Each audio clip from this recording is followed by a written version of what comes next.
Donc, encore une fois, merci à tous et à toutes d'avoir bien voulu participer à notre masterclass sur la littérature norvégienne. Je vous remercie, je remercie tout le monde d'être présent et présente. Et puis pour ceux qui regarderont ensuite l'enregistrement plus tard, merci également. On est très heureux et heureuses chez Zulma de contribuer voilà, au rayonnement du travail de traducteur, au rayonnement de la production de littérature étrangère et de traduction en France. J'aimerais également remercier la Norla qui subventionne une partie de cette petite saison, de notre saison norvégienne avec donc cette masterclass avec Jean-Baptiste Courceau. Bonjour et merci beaucoup d'être là avec nous aujourd'hui pour nous parler de traduction et de littérature norvégienne. Peut-être que je peux rapidement vous présenter, puis vous compléterez, Oui. tu compléteras si jamais. Donc, tu es plutôt un traducteur littéraire, principalement de la littérature contemporaine, du théâtre, de la bande dessinée et de la jeunesse. Oui. Tu as maintenant plus de 160 traductions à ton actif. Ou peut-être plus. Ou peut-être plus, il faudra faire un décompte. Et tu as tu as reçu des reconnaissances pour ton travail de traducteur, et notamment en 2008, chevalier de l'Ordre royal norvégien. Si c'est bien Oui, pour ça c'est que ça. tu l'as C'est reçu. ça. Euh, C'est ça. euh, J'étais le plus jeune de l'histoire. D'accord. C'est ma seule grande fierté, s'il y en a une. Et comme ça, on l'a bien mentionné. Voilà. Et puis c'est vraiment, c'est déjà très intéressant de voir qu'en fait la Norvège a décerné l'ordre à un traducteur. Enfin, je ne sais pas Oui, si si ça avait déjà été fait ou en je fait, ne sais pas. mais Mais c'est une c'est. vraie Oui, reconnaissance. oui, oui, du travail accompli. Voilà. Donc peut-être que tu peux nous parler de ton parcours, de ta formation, ton parcours en général. Oui. Alors, mon parcours, quand je regarde maintenant du haut de mes 33 ans, n'est-ce pas, ce qui est assez intéressant, c'est qu'en fait, tout vient d'une lecture en CM1. J'avais ma mère comme institutrice, elle faisait lire à l'époque Le merveilleux voyage de Nils Holgersson, de Selma Lagerlöf, que vous connaissez certainement. Et ça a déclenché chez moi ce qu'on appelle une émotion artistique. Et après ce livre, j'ai été fasciné par cette Scandinavie. Et après le bac, je voulais partir un an en Suède dans le cadre d'un échange scolaire. Et ça n'a pas été la Suède, ça a été le Danemark. Et donc, j'ai vécu un an au Danemark dans une famille, j'allais au lycée, j'ai appris le danois. Donc, le danois est ma première langue scandinave, en fait. Après, j'ai fait des études de scandinave à la Sorbonne.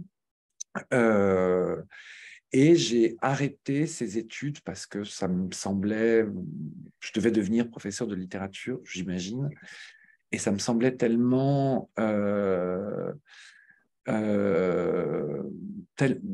vain, je pense, quand j'étais très jeune à l'époque.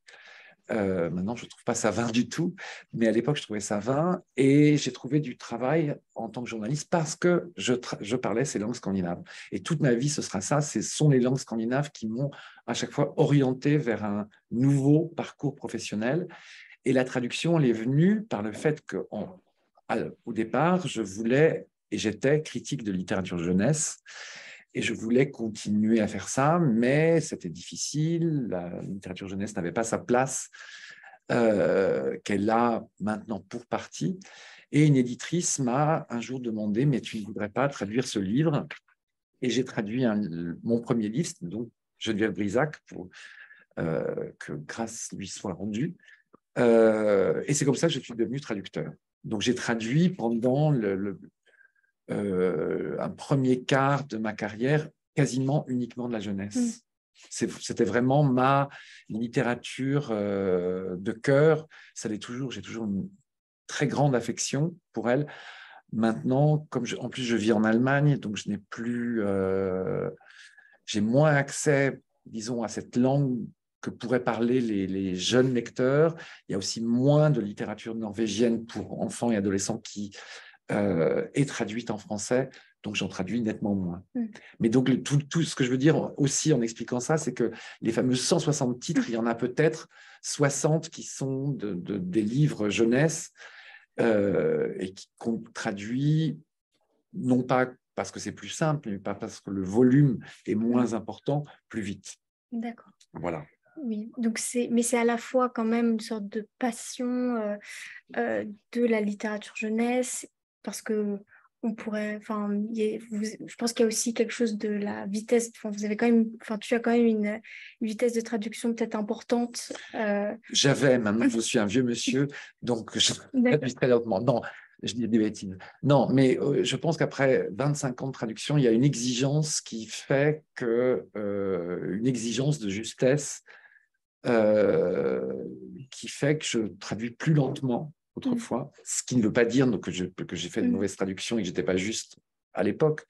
Mais, et puis je suis quelqu'un d'extrêmement exigeant envers moi-même, donc voilà. Donc maintenant, je prends mon temps.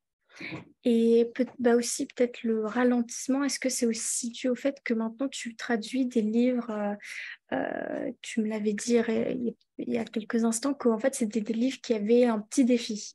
Qu'en Oui. fait ce que tu cherchais, peut-être qu'avant tu étais plus sur des commandes, donc des propositions de livres, de Non, traduction. j'ai eu ce luxe de toujours pouvoir choisir ce que je voulais traduire.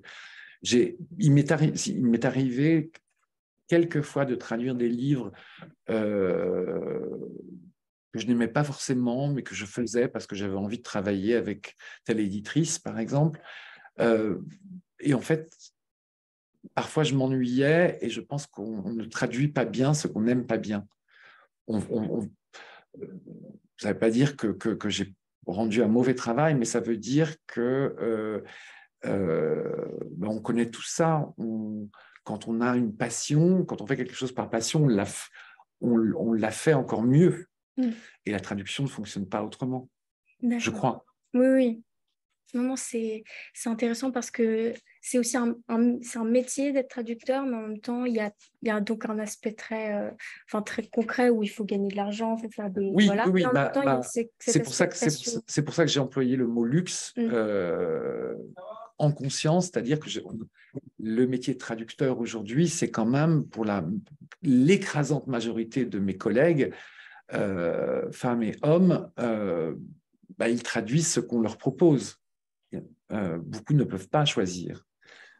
Et ça veut dire on gagne pas forcément bien notre vie par rapport au savoir qu'on a, on est sous-payé, mais par rapport à d'autres pays limitrophes, je prendrais par exemple l'Allemagne où je vis, mes collègues gagnent nettement moins que nous. Et c'est un métier qui est très solitaire, on est tout le temps tout seul, et ça peut, au bout d'un moment, peser sur le mental. Mais peut-être que ben justement pour contrer Oui, ce métier solitaire, peut-être qu'il y a des livres qui sont quand même des défis et qui sont toujours des histoires un peu extraordinaires. Et peut-être que Les Filles d'Egali, oui. Oui, qui parce est que je n'ai traduit. pas répondu à ta question, en fait. Ouais. La question que tu me posais sur le défi, Mm. euh, ce que j'aime traduire maintenant, après, je m'en suis rendu compte il y a peut-être un peu moins de 10 ans, ce que j'aime traduire, ce sont les romans où il y a un défi littéraire ou linguistique à relever et ce qui explique, si j'ouvre une parenthèse, pourquoi je traduis si peu de polars, ce qui est le genre que la majorité des lecteurs, et j'imagine peut-être beaucoup d'entre vous, connaissent le mieux, mais une littérature qui va être très descriptive. Je ne suis pas forcément très à l'aise, je ne sais pas forcément très bien faire. Et donc, par rapport au fil d'Egali, ce qui m'intéressait, c'était ce défi linguistique qu'il fallait relever et qui consistait justement à inverser la langue et féminiser la langue, ou enlever de la langue française toute sa domination masculine ou, comme je le dis, son machisme linguistique. Peut-être qu'on peut rapidement rappeler l'histoire des Filles d'Egali. C'est donc un roman de Gerd Brantenberg, qui est une écrivaine norvégienne. Oui, Il est paru pour la première fois en 1977. oui, Ce livre-là, il y a une postface de l'autrice, mais donc il a été bien publié il y a près de 40-50 ans. Et donc, c'est en fait, on se retrouve en Égalie, un pays où en fait c'est imaginaire, où ce seraient les femmes qui seraient au pouvoir. Et donc, on voit dans ce livre comment la domination en fait masculine dans notre société d'aujourd'hui, comment en fait le livre permet de voir toute la domination qu'on a, qu'on subit peut-être, enfin qu'on subit. Et donc dans ce livre, la chef, c'est donc une femme, et on suit l'histoire de son fils qui va bientôt faire son début au bal des débutants et non des débutantes. Son mari est un homme au foyer, et oui, donc on suit un peu leur histoire. Et donc ce qui est intéressant, c'est non seulement l'histoire qui est donc avec tous les codes renversés, mais aussi la langue qui... oui. Et ce qu'on peut dire aussi sur ce roman, parce que je ne voudrais pas le présenter comme uniquement un roman expérimental, ça fait partie du roman, mais le roman, on va suivre donc ce garçon qui s'appelle Petronius, à partir du moment où il a 14 ans, il vient d'entrer dans la puberté, et jusqu'à sa prise de conscience que les hommes sont exploités par les femmes dans ce pays qui s'appelle l'Égalie. Et il va il va fonder avec un groupe de garçons un mouvement masculiniste, et ils vont tous ensemble essayer de s'émanciper en tant qu'hommes, euh, et s'émanciper aussi de la férule, donc individuellement, mais aussi collectivement en essayant de se libérer de la férule féminine. Voilà. Oui, donc c'est un peu une histoire aussi de tout ce mouvement Donc il y a eu cette introduction de cette famille, et on voit au tout début comment elle renverse tous ces codes. Et ensuite, il y a une histoire, enfin il y a vraiment donc ce personnage de Petronius, sa progressive prise de conscience. Et donc voilà, mais c'était donc... donc c'est une histoire qui vous a, enfin, qui t'a plu, Oui, mais en même temps, c'était l'aspect oui, de cette langue qui t'a peut-être oui. intéressé au premier C'est-à-dire abord. qu'en français, on ne dit pas, en égalie, on ne dit pas il pleut, on dit elle pleut. On dit elle était une fois. On va dire les garçons deviennent des garces avec un S. Enfin, non, pardon. Les garçons sont des garçons avec un S, et leur féminin, c'est évidemment garce, ou plutôt, ou l'inverse d'ailleurs. On a la garce et ensuite le garçon. On a le genre fumain. Le genre fumain. Fumain, on a plein de petites... Il y a énormément L'idée, c'était de déconstruire en fait toutes ces marques de la domination masculine dans notre langage qui sont présents et dont on n'a pas conscience en fait. En norvégien, c'était la même chose, mais sur un autre principe, puisque évidemment, la morphologie des mots fonctionne de manière différente.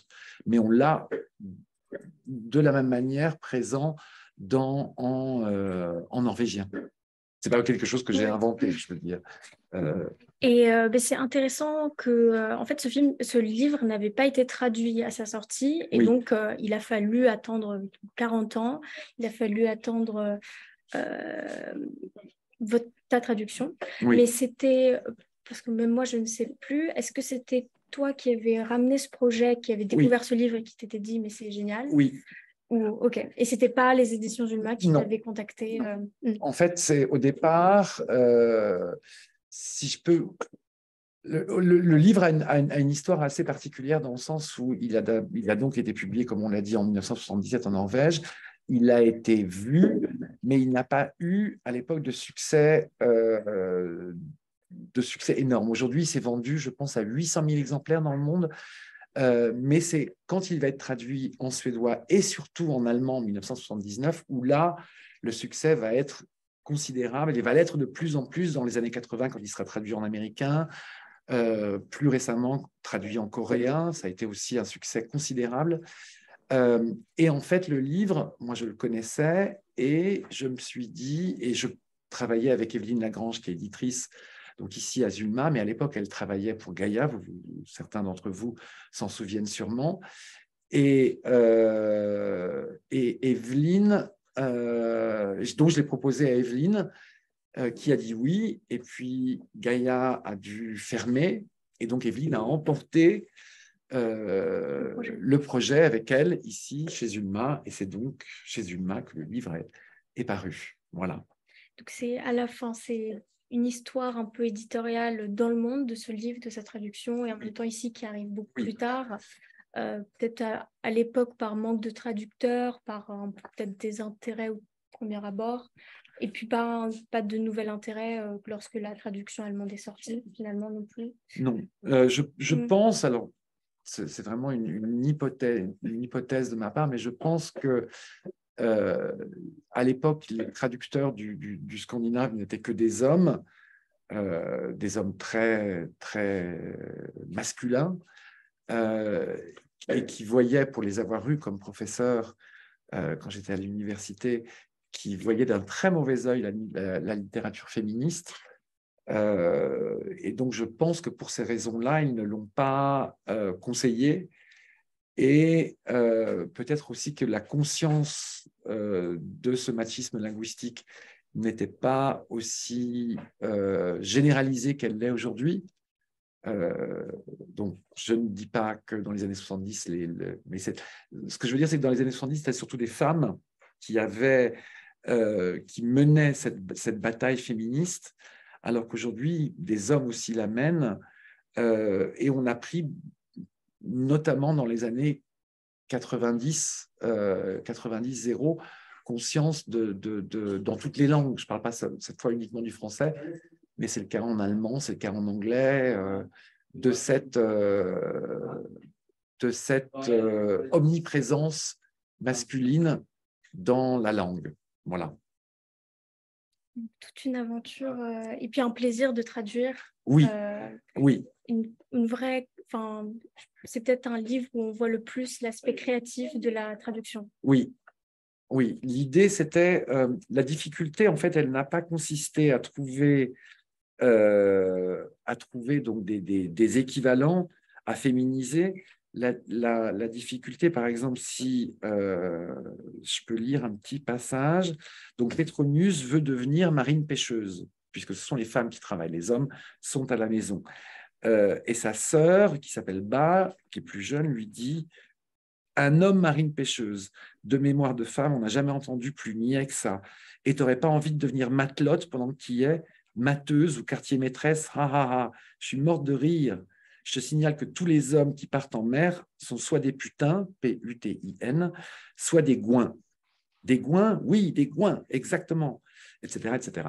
Ce qui était très important dans cette traduction, c'était de trouver des mots qui claquent immédiatement. Il ne fallait surtout pas que vous, lectrices et lecteurs, vous deviez vous creuser la tête pour vous dire tiens, ah oui, maintenant je comprends, ça veut dire ça. Pour vous donner un exemple, à un moment donné, je me suis dit, il faudrait que je trouve un équivalent masculin péjoratif pour du mot nana. Une nana, et donc je m'étais dit nono. Et c'était évidemment une fausse bonne idée, puisqu'on ne va pas associer ce mot-là, même si on va avoir une image de ce que ça peut représenter, mais on ne va pas l'associer au mot tout simplement mec. Voilà. Donc c'est ça qu'il a fallu, et le travail avec Evelyne en cela a été essentiel, c'était de trouver des équivalents qui soient drôles et immédiatement compréhensibles. Voilà. Merci. Et peut-être que, en fait, c'est peut-être faux de ma part de penser ça, mais il y a peut-être quelques livres finalement norvégiens, d'auteurs et d'autrices norvégiens et norvégiennes, qui ont été publiés il y a au fin du XXe et qui ont soit n'ont pas été traduits, soit ont été traduits un peu rapidement et dans des règles de traduction finalement qui ne sont plus du tout celles qui sont d'aujourd'hui et qui aujourd'hui retrouvent en fait un nouvel essor avec soit donc une première traduction, soit une nouvelle traduction. En fait, je pense au Palais de glace parce que donc Les Filles d'Égalie est sorti dans les années 70 et a une traduction, c'était en 2021, la sortie du grand format. Et le Palais de glace donc de Vessos. Taille Vessos. Tailleur Vessos. Taille Vessos. Vessas, comme disent la plupart des lecteurs et des lectrices français. Qui a été traduit donc une première fois et qui a été retraduit que tu as retraduit récemment. Oui, que j'ai traduit, je pense, il y a 6 ans, environ 2016, c'était. Oui, l'exemple de Vessos, c'est très particulier parce que donc Taille Vessos est mort en 1970. Il devait recevoir le prix Nobel cette année-là et il est mort juste avant. Le pauvre, paix à son âme, mort beaucoup trop tôt. C'est un des grands noms de la littérature norvégienne du XXe siècle. Ce qui est très étonnant, c'est que Vessos était Maintenant, il est retraduit, par exemple, il est retraduit en allemand, il est retraduit en danois, mais Vessos a été un auteur oublié hors de ses frontières, sauf dans un pays, la France. Les Français ne connaissaient pas forcément son nom. Quand je disais je retraduis Vessos, alors il faudrait que je dise donc je retraduis Vessas, le nom ne leur disait rien, mais dès qu'on disait Palais de glace ou les oiseaux, là tout le monde était oui. Donc il y a une connivence, les lecteurs français ont senti qu'il y avait chez Vessos quelque chose qu'ils ne lisaient chez personne, et pour cause. Et la retraduction, en fait, elle était nécessaire pour plein de raisons. D'abord parce que les traductions vieillissent par un phénomène que je ne saurais pas expliquer. Et une traduction vieillit beaucoup plus vite qu'un original écrit pour nous français, donc un roman français. De la même manière qu'en traduction, le langage parlé vieillit beaucoup plus vite. C'est-à-dire qu'au bout de 20 ans, si on choisit des mots qui sont trop modernes, trop contemporains, on risque dans 20 ans de lire quelque chose qui est ridicule. Ça fait partie des difficultés. Je pense notamment au Ragazzi de Pasolini. Les Ragazzi a été écrit par Pasolini en dialecte romain, et le traducteur à l'époque a voulu restituer cette particularité linguistique, et donc il l'a traduit en argot des années 60, qui est aujourd'hui pour nous illisible. Donc il fallait une retraduction. Donc retraduire Vessos aussi parce que à l'époque, dans les années 60-70, on n'avait pas la traduction n'avait pas encore ses lettres de noblesse, n'était pas considérée comme un métier à part entière et comme un art à part entière. Et les éditeurs à l'époque intervenaient énormément sur le texte et changeaient énormément de choses. Et ça a été le cas pour Vessos, pour le Palais de glace, par exemple, où, en fait, quand j'ai regardé la traduction par Elisabeth Edoux, qui était une Norvégienne qui traduisait donc en français qui n'était pas sa langue, et quand un traducteur traduit sa propre langue vers une langue, quand bien même il ou elle la maîtriserait, il est toujours très proche de la langue de départ. Et là, on avait un texte qui était très lointain du texte original de Vessos. Donc, ça veut dire que l'éditeur était intervenu. Et donc, la version qu'on avait, quand bien même elle était très belle, mais c'était ce qu'on appelle en traduction une belle infidèle, donc quelque chose de lointain. Et moi, j'ai essayé de revenir vers cette âpreté, c'est un adjectif qui a été beaucoup employé par les lecteurs de Palais de glace dans ma retraduction, vers cette âpreté, vers ce flou. C'est une langue qui est très floue, en fait, qui n'explique rien. C'est à nous, à vous, lecteurs et lectrices, d'expliquer ce qui est écrit avec cette nature. L'histoire du palais de glace, pardon, en deux mots, ce sont deux jeunes filles, 6 et 1, et une vient juste d'arriver dans un village de montagne, on est en plein hiver, c'est un hiver très rude, non, si rude que la cascade, qui est magnifique, est gelée et s'est transformée en un palais de glace. Et cette petite nouvelle, une, va faire tellement impression à 6, elles vont passer une soirée ensemble et il va se passer entre elles quelque chose qui n'est pas décrit, donc je ne le décrirai pas, mais qui est de l'ordre des sentiments et qui fait que le lendemain, une, au lieu d'aller directement à l'école, fait un détour, passe dans le palais de glace, s'y introduit et ne ressortira jamais. Voilà. Donc, à la fois une histoire captivante et en plus un travail de retraduction Oui. de quelque chose qui n'avait Oui. pas du tout. Parce que le palais de glace, tu l'avais lu en norvégien, Non, je l'ai lu quand j'avais 17 ans, je pense, 16 ou 10, non, 15 ou 16 ans. Je l'ai lu en français, donc dans la traduction d'Elisabeth Edoux. Et après, je l'ai relu en norvégien. Et après, je l'ai relu en français parce que ça a été le livre de chevet de nombreuses, là je suis en train de dévoiler quelque chose, de très nombreuses jeunes lesbiennes norvégiennes qui, à défaut de romances qui parlent ouvertement d'homosexualité, lisaient celui-là. Voilà. D'accord. Donc, c'était pas un coup de cœur, un livre, coup de cœur au tout début de jeunesse et Si, tu voulais vraiment te retraduire. Non, parce que là, ça a été une proposition, mais je savais parce que je connaissais la fille je connaissais la fille de l'écrivain. Elle voulait depuis longtemps que son œuvre soit retraduite, que l'œuvre de son père soit retraduite. Il y avait cet éditeur, Frédéric Cambourakis, qui voulait depuis longtemps faire retraduire les œuvres de Vaisseau, dont j'en ai traduit 3. Et toute cette communauté en fait d'esprit et de travail a fait que ça a été moi qui l'a fait.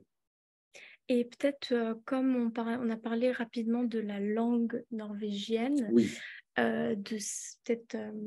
Alors, la langue norvégienne, voilà. La langue norvégienne, c'est très... Je vais juste aussi rajouter quelque chose. Peut-être que je l'avais mis aussi dans notre communication. Parfois, il y a écrit donc traduit du norvégien par Jean-Baptiste Courceau et parfois traduit du néo-norvégien. Voilà. Donc déjà, c'est une première... Alors, la Norvège et la langue, c'est très compliqué. On pourrait en remplir des bibliothèques. Je vais faire ça très, très rapidement. Disons que la Norvège, autrefois, au Moyen-Âge, parlait une langue qui était beaucoup plus proche de l'islandais. Et la Norvège a perdu son indépendance, le roi est mort et la reine du Danemark, qui était l'épouse du roi de Norvège, est devenue reine du Danemark-Norvège. Et avec les années, en fait, la langue norvégienne a disparu.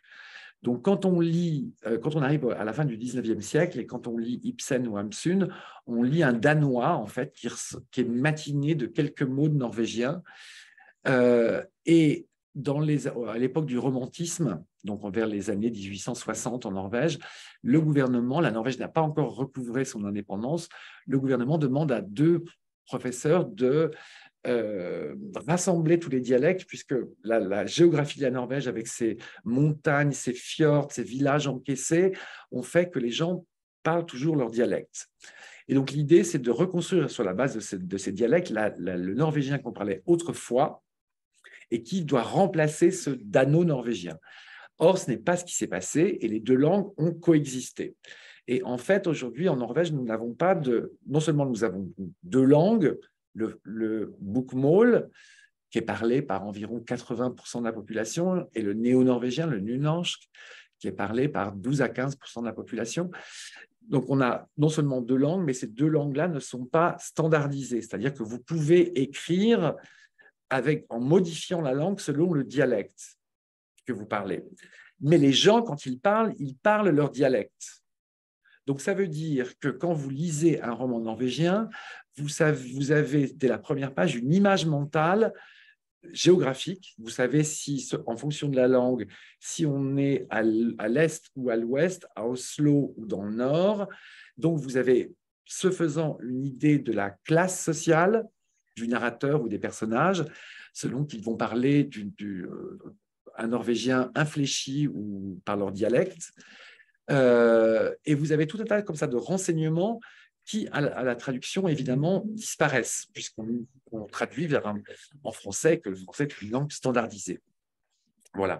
Et Vessos, c'est quelqu'un qui écrit en néo-norvégien avec énormément d'archaïsme du néo-norvégien et en même temps énormément de néologisme. Et tout ça fait que traduire Vessos, c'est extrêmement compliqué. C'est l'auteur le plus compliqué que j'ai eu à traduire. Quand j'en traduisais 2 pages par jour, j'avais très bien travaillé. Mais en même temps, ça donne une version donc, française qui n'a plus du tout ces différentes peut-être strates de archaïsme, néologisme. Bah, l'idée, c'était quand même de respecter ça. C'est-à-dire que, pour prendre un exemple très concret, chez Vessos, Vessos pousse la langue norvégienne dans ses retranchements les plus ultimes. C'est-à-dire qu'en norvégien, souvent, l'être humain est l'objet. C'est-à-dire que, par exemple, pour les sentiments, c'est le sentiment qui est le sujet et l'être humain qui est l'objet. C'est comme en français, quand vous dites, vous pouvez dire j'ai mal, donc vous êtes le sujet, mais vous pouvez aussi dire ça me fait mal. Et Vessos systématise ça. C'est-à-dire qu'à chaque fois, c'est toujours ça, c'est toujours on, c'est toujours le ressenti, quelque chose qui fait que. Et cette idée du quelque chose, de ce ça, de ce on, c'est ce que j'ai voulu, ce qu'il fallait absolument conserver. Voilà, et c'est ce qui fait la particularité de l'écriture de Vessos, en plus de parler de cette nature norvégienne qui est fascinante. Et ben, je voulais aussi peut-être revenir à une question qu'on avait eue sur les filles d'Egali. Oui. De Johanna, le genre grammatical est-il autant marqué en norvégien? Non. Le genre, c'est-à-dire qu'en norvégien, vous avez un masculin, un féminin, un neutre. Chez Gert, c'est plutôt un genre commun comme en danois. En danois, on n'a que le genre commun, danois-suédois, on n'a que le genre commun, le neutre. Mais c'est une spécie. Le fait que, par exemple, en français, les adjectifs, les participes passés sont genrés, donc déclinés en fonction du sexe du sujet, du sexe grammatical du sujet, c'est encore autre chose. C'est une spécificité des langues romanes. Et je pense aussi des langues slaves, mais je n'en suis pas sûr puisque je n'en parle plus. Mais dans aucune des langues germaniques, les participes passés des adjectifs sont déclinés en fonction de leur sexe grammatical. Et donc finalement, chaque traduction des filles d'Egali, normalement, le but, ce serait vraiment de voir comment la langue de source est faite pour ensuite la langue cible. La langue cible. Oui. L'idée, c'est de montrer, il y a plein de... Il y a, par exemple, en norvégien, certains d'entre vous ont peut-être fait de l'allemand, en norvégien, le on, par exemple, on fait ceci, cela, on, c'est man. Donc, ça rappelle évidemment le mot man, homme. Et dans Les Filles d'Egali, dans la version originale, c'est le man, comme en allemand, donc, est devenu dame, comme la dame. Évidemment, ça en français, on ne peut pas le restituer puisqu'on n'a pas ce man. Mais on peut la traduction consiste aussi à... On perd toujours quelque chose en traduction. Il y a toujours des choses qu'on ne peut pas restituer. Mais il y a toujours des endroits où on peut récupérer ce qu'on a perdu. Et donc, l'idée de les filles d'Egali en est l'exemple archétypique dans le sens où vous allez écouter comment fonctionne votre langue, donc la langue cible, donc notre français, par rapport à ce défi traductionnel qui est l'inversement, la féminisation radicalisée jusqu'au bout de la langue, et plus ou moins chaque fois que l'occasion s'y prête, vous allez féminiser. Voilà. En gros, c'est ça. Ouais.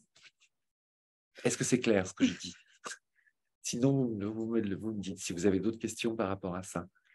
On a une autre question. Donc, Elga, le fait que vous parliez et traduisiez plusieurs langues scandinaves, est-ce une aide lors de votre travail? C'est vrai que vous traduisez donc du norvégien principalement, Ouais. du danois. Du danois et un tout petit peu de suédois. Mais je ne parle pas la langue suédoise avec les Suédois. Quand vous apprenez une des trois langues continentales, les trois langues continentales étant danois, suédois, norvégien, vous pouvez en lire les deux autres. Et si les locuteurs se donnent de la peine, mais c'était le cas quand moi j'ai appris le scandinave à la fin des années 80, on pouvait s'entre-comprendre. Aujourd'hui, avec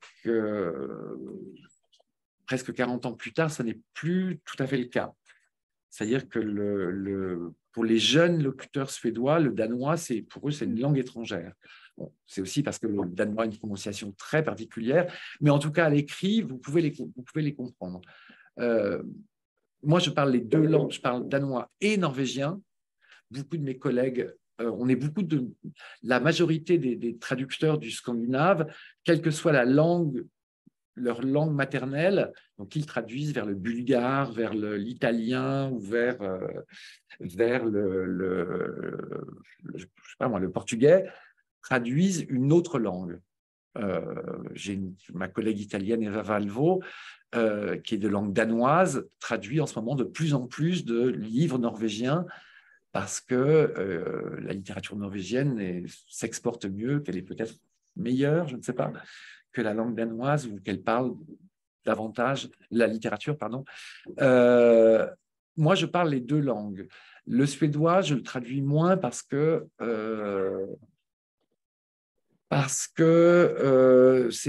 il y a beaucoup de mots qui sont non pas des faux amis, mais qui ont un sens légèrement différent. Les mots sont les mêmes. Peut-être que certains d'entre vous parlent espagnol ou italien, et il va vous venir certainement des mots, ou même l'anglais, où on a des mots qui se ressemblent, mais qui ont un sens très légèrement différent. Et donc, il faut toujours être très vigilant quand on traduit suédois, parce qu'il y a toujours ce sens légèrement différent. Et ça prend beaucoup plus de temps, et on a beaucoup plus de traducteurs et de traductrices du suédois que du danois et du norvégien. Donc, restons dans notre domaine, et on ne peut pas traduire une langue, c'est aussi traduire un pays, c'est aussi traduire une littérature, un état d'esprit, et je ne pense pas qu'on puisse connaître trois pays, trois états d'esprit, même si la langue littéraire est un peu à part, mais puisqu'elle est atemporelle a priori. Mais c'est quand il y a des références qui sont très, très actuelles, comme dans les romans policiers, par exemple, ça me semble un peu compliqué. Mais bon, ça n'engage que moi. Et oui, finalement, ça ne vous aide. Enfin, est-ce que ça vous aide de connaître le suédois quand vous traduisez le norvégien, ou plutôt quand vous traduisez du suédois, est-ce que le fait que vous avez... Non. Parce que c'est pas du tout même sur les thèmes, sur des mots. Non. Le paradoxe par rapport à ce que je viens de dire tout à l'heure, c'est qu'on pourrait dire oui, mais comme les trois langues, comme les gens s'entrecomprennent, en principe, les littératures sont proches. Or, non. Il y a à la fois un style très particulier dans chaque langue. C'est-à-dire que la littérature norvégienne, elle est immédiatement repérable. Pour les lecteurs danois, ils savent aussitôt que c'est de la littérature norvégienne. Et même chose pour la littérature danoise. Quand je lis un livre danois, j'ai toujours l'impression de voir, d'avoir une lumière tout à coup, de voir ces champs très verts comme on les a au Danemark. Non, ce qu'on acquiert par rapport, c'est une technicité en fait. C'est-à-dire que à force de traduire des livres, vous savez, ah oui, ça je l'ai traduit dans tel livre, je l'ai traduit comme ça, ce qui ne veut pas dire que vous allez le traduire de la même manière. Mais c'est cette technicité, en fait, que vous apprenez. Voilà. Peut-être que sur les derniers quarts d'heure, Oui, on peut rapidement parler de quelques coups de cœur. oui. Ma question, c'était surtout quel livre est-ce que tu recommanderais pour quelqu'un qui n'a jamais lu de littérature norvégienne ou qui... en fait, j'ai aussi, lorsqu'on a envoyé le formulaire pour s'inscrire à la Oui, visio, oui. on a demandé aussi qui avait déjà lu quoi, quels étaient les coups de Mhm. cœur et les recommandations.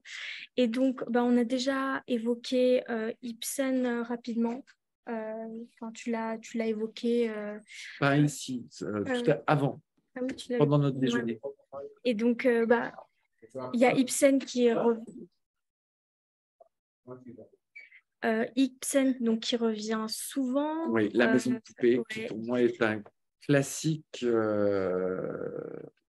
c'est un classique atemporel Ce qui est intéressant avec cette Maison de Poupée, c'est que pour la petite histoire, il paraît, mais moi je ne parle pas chinois, que la Maison de Poupée, en fait, c'est l'histoire de Nora qui est mariée à Elmer, un médecin, et pour que Elmer puisse s'installer, elle a truqué un héritage pour qu'il puisse empocher l'argent. Donc elle a menti pour son mari. Et en fait, comme toujours chez Ibsen, arrive un avocat, il y a toujours quelqu'un qui vient du passé et qui présente la note, plus ou moins, et qui vient faire chanter Nora en lui disant je vais tout révéler et tu vas tout perdre. Et Nora va essayer d'empêcher que Kluksta, l'avocat, puisse révéler ça. Or, Kluksta va le faire. Et en fait, elle va découvrir, mais il va finalement renoncer. En tout cas, Elmer va le savoir, mais elle se rend compte que, en fait, Elmer s'en fout qu'elle ait truqué l'héritage. Et elle va donc décider, c'est la scène de la fin, de quitter non seulement Elmer, mais de lui laisser les enfants, ce qui ça est assez inouï, et de partir vivre sa vie. Et ce qui est intéressant dans Maison de Poupée, c'est que une pièce qui a été écrite en 1870-80, je pense, de mémoire, c'est qu'elle connaît toujours une renaissance. Là, en ce moment, je travaille avec un dramaturge, parce que je traduis beaucoup de théâtre aussi, avec un jeune dramaturge norvégien qui écrit, en fait, c'est pas Elmer, c'est Thorvald, pardon. Thorvald, qui écrit une pièce qui va s'appeler Thorvald. On va en montrer une petite partie cet été au Festival d'Avignon, pour ceux qui seraient là. Et il imagine donc ce que devient Thorvald une fois que Nora l'a quitté. Ou, par exemple, Elfriede Jelinek, en 1977, a écrit une pièce, Nora 20 ans après. Qu'est-ce qui se passe pour Nora une fois qu'elle a quitté Thorvald? Elle se retrouve donc évidemment ouvrière à l'usine. Voilà. Donc ça, c'est pour Ibsen. Oui, c'est vraiment un nom qui est revenu souvent. Et pareil, Gunnar Staalesen. Gunnar Staalesen. Alors, Gunnar, qui est un homme foncièrement sympathique, a écrit donc ces fameux polars, ce fameux polar scandinave. On a le temps? Oui. Oui. Alors, le polar scandinave. Pourquoi ça marche, le polar scandinave? Qu'est-ce qu'il fait et qu'est-ce qu'il a de si particulier, le polar scandinave? Je commencerai par une introduction qui semble n'avoir rien à voir, mais vous allez très vite comprendre où je veux en venir. Les Scandinaves ne sont a priori pas de grands inventeurs, mais ce sont de sublimes et géniaux perfectionneurs. Les Vikings, par exemple, ont dû leur succès au fait, en partie, enfin aussi au fait qu'ils ont amélioré le bateau. Donc, ils ont construit un bateau qui pouvait contenir beaucoup plus de passagers, qui allait beaucoup plus vite, je ne rentre pas dans tous les détails techniques, et qui pouvait aussi être transporté quand il devait franchir un continent, un espace terrestre. Et c'est ce qui caractérise vraiment les Scandinaves, c'est-à-dire cette façon qu'ils ont d'observer un objet et de le rendre meilleur, encore plus, non seulement encore plus efficace, mais aussi ils le rendent, ça c'est la fameuse social-démocratie scandinave, accessible pour tous. C'est par exemple le succès d'IKEA en Suède, le succès du design danois dans les années 50-60, c'est le téléphone portable, au tout début du téléphone portable en Suède et en Finlande avec Ericsson et Nokia. Et c'est aussi, donc j'y arrive, le polar, d'abord suédois dans les années 70 avec Cheval et Valleux, donc un polar qui nous rend, et on l'a aussi chez Stolleson, qui nous rend les commissaires beaucoup plus humains. Ce ne sont plus des êtres désincarnés, exceptionnels, comme dans le polar anglo-saxon, américain ou même français. Non, c'est quelqu'un comme vous et moi qui a... le polar est aussi appelé en Scandinavie, le polar des années 70, 80, est aussi appelé le polar les romans des aigreurs d'estomac, parce que les commissaires ont soit des problèmes de digestion, soit sont des alcooliques, comme chez Jonas Bö, soit ils ont toujours un problème physique ou mental. Et donc, les Scandinaves ont revisité le polar et l'ont rendu beaucoup plus proche de nous. Idem des séries télé, qui sont aussi pour la plupart des séries qui ont à voir avec le genre policier, et du polar actuel. Voilà. Je pense que le succès du polar scandinave, du nordique noir, comme on l'appelle maintenant, est dû à ça, à cette façon de rendre les objets de notre vie quotidienne beaucoup plus préhensibles, si j'ose dire. Et Gunnar, évidemment, le roman de Bergen, oui. C'est ça c'est aussi une caractéristique de la littérature norvégienne, c'est la présence de la nature. Cette nature que vous avez sûrement vue, qui est très impressionnante, donc ces montagnes qui tombent comme ça à pic, qui sont rondes.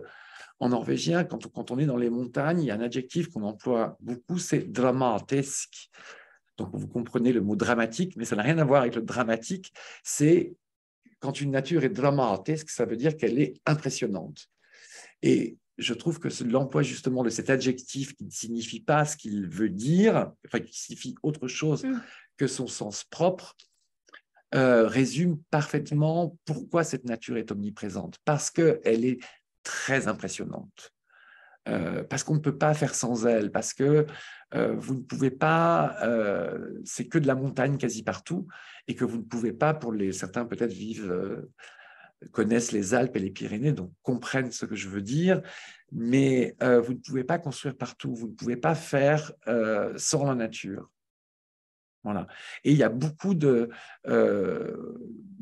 la quasi-majorité de la littérature norvégienne, vous pouvez l'emporter et aller visiter une ville. C'est comme une espèce de guide de voyage où vous allez retrouver certains paysages, tellement ils sont marquants. Voilà. Une caractéristique de la littérature norvégienne. Oui, je pense. Je pense que la littérature française ou même la littérature allemande et la littérature danoise n'ont pas ce même rapport quasi idiosyncratique avec leur nature. Et la nature n'est pas aussi présente. Pensez par exemple, pour en revenir, pour boucler une boucle, le palais de glace, le titre, c'est la nature en fait. C'est la cascade, donc c'est la nature. Et on avait aussi des recommandations, enfin, des coups de cœur pour un auteur. J'ai pas de titre précis, mais écoute, Knut Hamsun. Hamsun, oui, Knut Hamsun. On n'avait Oui, pas Knut forcément. Hamsun, c'est très compliqué, hein. C'est très compliqué parce que c'est comme Céline. Euh, Son engagement au sein du parti nazi norvégien, sa rencontre avec Hitler en 1942, fait de lui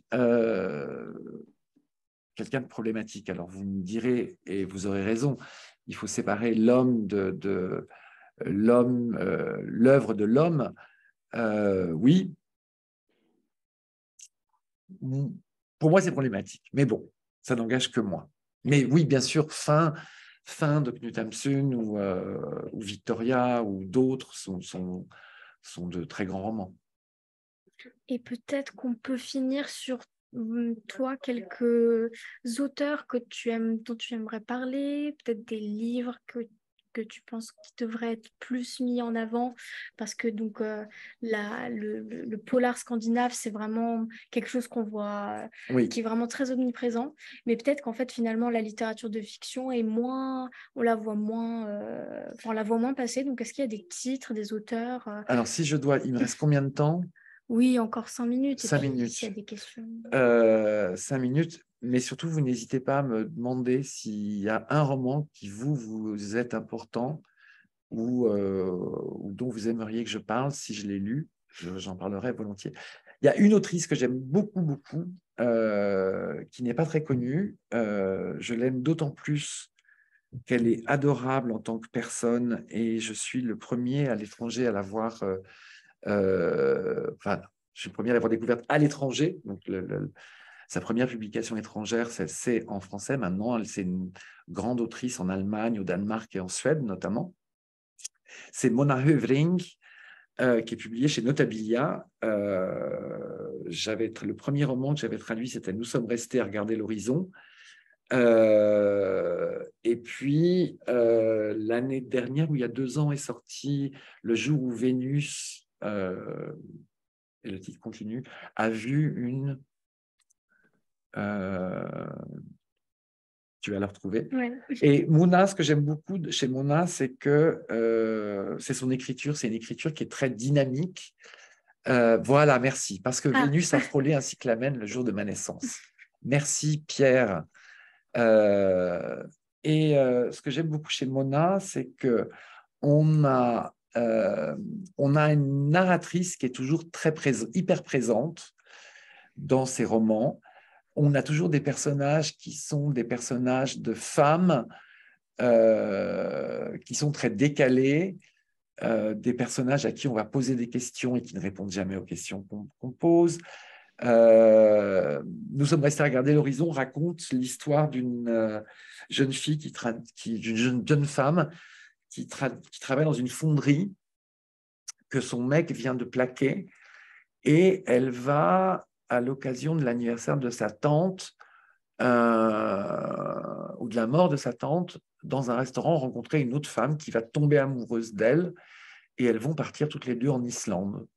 Donc c'est l'histoire d'un amour complètement inattendu entre deux femmes, une visite de l'Islande assez cocasse, parce que Vénus, lui, parle de deux sœurs à la relation très contrariée, où l'une est partie un jour et est revenue.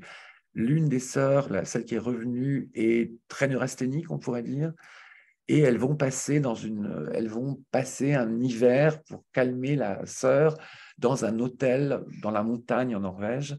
Et l'année prochaine, je vais commencer cet été, et l'année prochaine va sortir Histoire de Freud. Freud écrit Freud, et Freud est un petit garçon qui vit tout seul dans la forêt première numéro 13 avec son grand frère et sa petite sœur. Et le père, la mère est partie parce qu'elle devait voir le monde. Et ça va être excessivement drôle et c'est toujours très tendre. Et la langue de Mona est ce télescope à la fois des mots désuets et des vertiges linguistiques et c'est magnifique. Je vous la conseille vraiment parce qu'elle est peu connue. Et en fait, Mona, pour ceux qui connaissent, c'est la femme de Rune, hein, Christiansen, qui est également publiée chez Notabilia, que traduit ma collègue Céline Roman-Meunier. Donc, c'est un couple tous les deux formidable. Voilà. Autre chose? Oui, on avait aussi, en fait, dans la liste, plusieurs personnes qui avaient recommandé des romans de Jacobsen. Les, Roy, oui. Les Invisibles, Les Vainqueurs. Alors, euh, Roy, euh, j'aurais un avis très personnel, mais que je ne dévoilerai pas, parce que ce serait pas lui rendre justice. Mais moi, je n'ai pas lu ce qu'il a fait dernièrement pour les raisons que je ne dis pas, qui n'ont rien à voir avec la traduction et rien. J'ai lu tout ce qu'il écrivait dans les années 90, 80-90. Roy, c'est cet auteur typiquement norvégien, en ce qu'il va écrire sur, comme Vasmo, par exemple, sur le prétendu euh, petit peuple ou les classes, euh, les gens de la campagne, c'est n'importe quoi ce que je dis. Ce que je veux dire, c'est que, pardon, excusez-moi, ce que je veux dire, c'est qu'il écrit sur la social-démocratie. Voilà. Et la social-démocratie, c'est l'idée de la social-démocratie, c'est de faire une classe moyenne, de faire en sorte que plus personne ne soit dans le besoin et qu'on crée une classe moyenne. Et donc, il parle des gens ordinaires. Voilà, ça, c'est un peu mieux. Des gens ordinaires. Voilà. Mais je n'ai hélas pas lu ses derniers romans.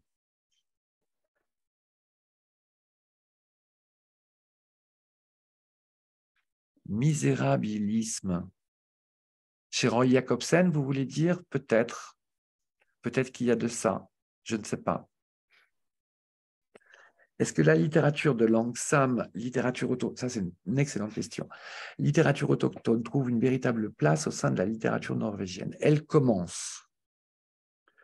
Elle commence, c'est-à-dire que là, il y a un des titres qui a été repéré par vous de, comment s'appelle-t-elle comment s'appelle-t-il Skåden, Sigbjörn Skåden, Oiseau, chez Agulot, me semble-t-il.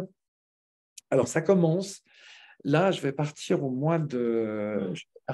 La Norvège organise à la fin du mois de juin un séminaire où on va être 150 traducteurs. C'est le ministère de la Culture qui nous invite et le ministère des Affaires étrangères.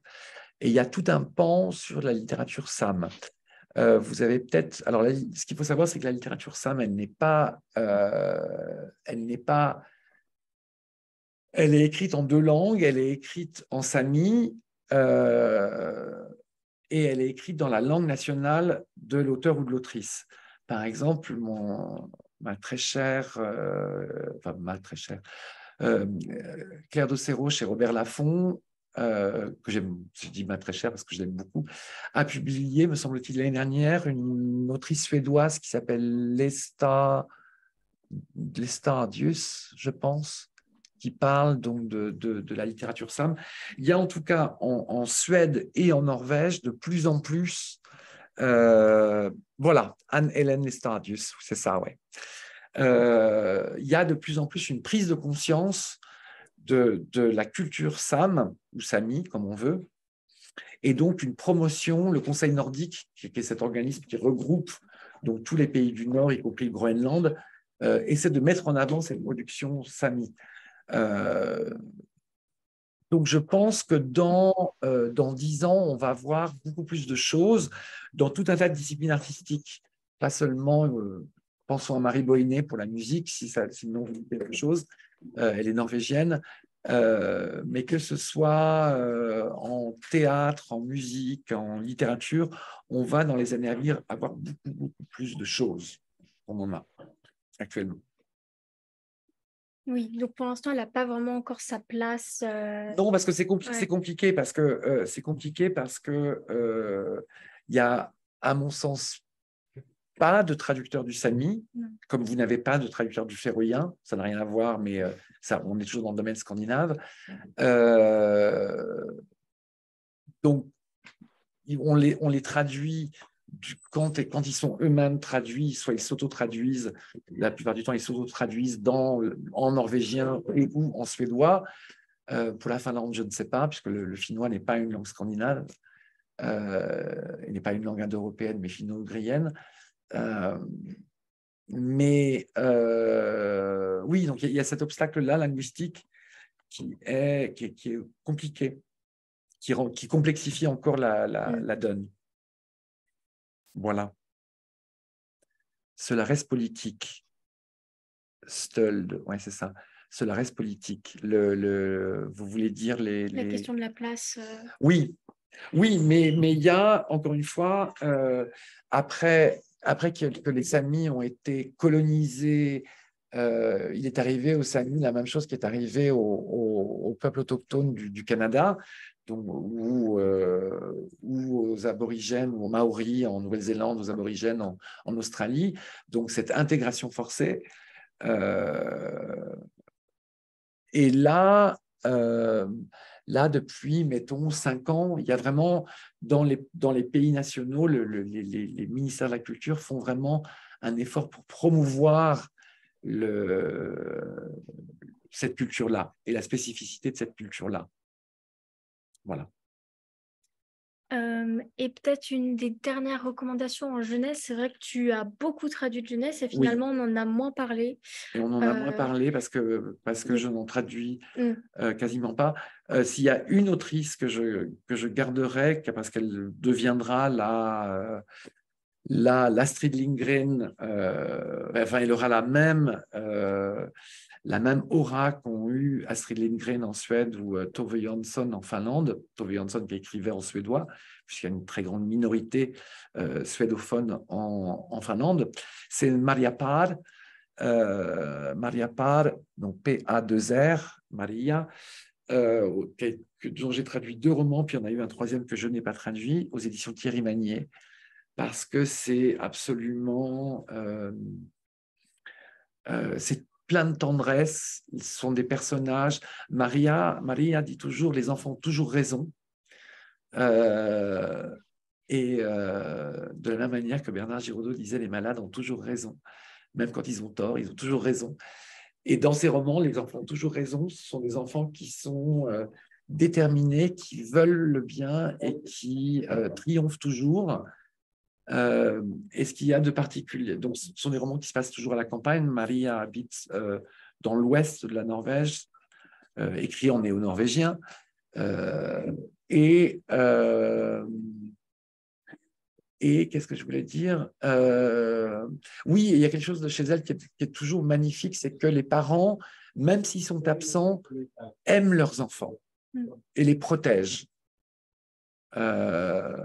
Donc, on est dans un univers qui est certes plein d'aléas et plein de difficultés, mais qui reste très plein de tendresse.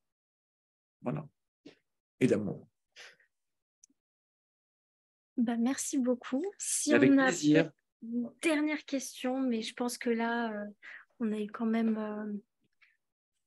je pense que si personne ne se prononce, on va terminer la masterclass ici. De toute manière, j'enverrai la biographie et tous les titres dont tu as parlé, également tous les titres dont on n'a pas parlé, mais qui sont vraiment à découvrir en littérature traduite du norvégien et du néo-norvégien. Maintenant, je sais la différence.